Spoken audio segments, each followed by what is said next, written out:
Hi guys, this is Jesse Alcaraz. I'm a certified public accountant, a financial advisor, as well as a college instructor. So for today's video, medyo short lang siguro ni siya, no? We'll be going over some articles, news, and information in relation to Caritas Health Shield. Tungod kay na ako'y daghan kong nabasa no nga mga comments from different users nga sayang daw ang ilang bayad sa Caritas Health Shield, wala daw na puslan.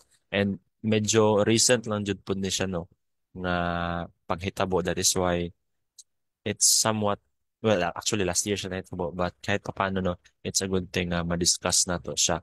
Tungod kay wala man ni siya ingon nga pinakalit lang na wala dili para atong Metamax. Okay. Na niyabura og pinakalit. So there were actually signs, and ato siyang i-go over tong mga signs nga kung nakita lang ta nato as early as 2015, then we might think twice already in getting a policy from them. So allow me to share my screen. Unsa man ning Caritas Health Shield? So the Caritas Health Shield.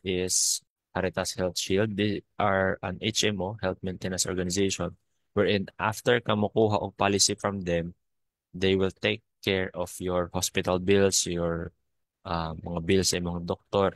So basically, they will take care of your health. Ano na siya ang ilahang mga policy. And just last 2023, 2023, the Insurance Commission made this notice to the public that Caritas Health Shield will be put under a receivership.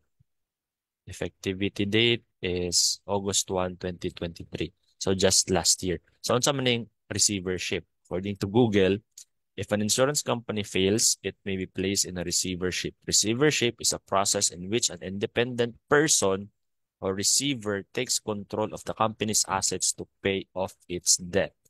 Simply stated, naanay problema financially ang maong company. That is why ipa-take over siya sa isa ka receiver. And in this case, the ex-officio receiver is Attorney J. A. Ramirez at CRL Division of the Insurance Commission. So si Attorney Deria ang mahimong receivership. He will be the one to manage the assets of the company in order to pay off the debts and obligations. So sa effective August 1, all payments of claim effective August 1 are stayed or suspended until further notice. So their obligations and the claims of the clients are will not be processed as of now until further notice. And at the same time, they are also prohibited from making any payment. So the customers, the clients their payments will also not be accepted.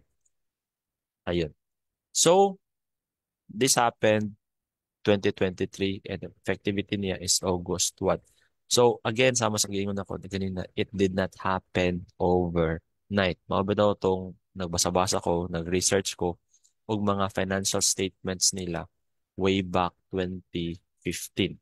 Okay? So na ako'y nakita diri ah. So financial statements, Caritas financial plans, okay, audited na ni siya. Then 2015 and 2016. So di na nato kayo tan-awon tanan items no. Ang pinaka-importante lang siguro diri is kaning comprehensive income nila.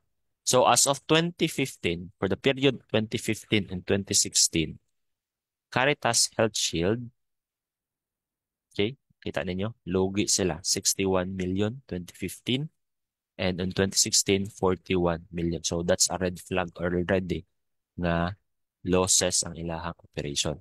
But it did not end there. Ato ta karon sa 2017, 2018. So comprehensive income gihapon, audited financial statement, net loss of 20 million, net loss of 46 million. Okay, so for succeeding years, losses, losses, losses. And then again, did not end there. Sa na to.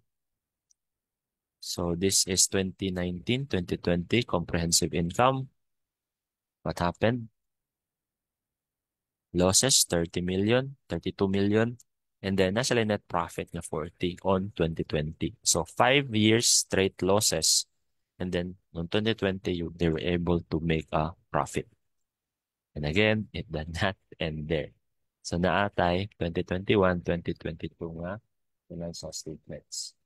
So, audited gihapon ni siya. Let us go over sa comprehensive income. The comprehensive income is like the income statement, no? It's just comprehensive, okay? Dira na to makita if a company is profitable or not. And of course, you are interested in the profitability of a company, especially those that engages in selling pre-needs HMO insurances. Okay, so ayun. Statement of Comprehensive Income 2021 and 2022. So, ayun. Ayun na.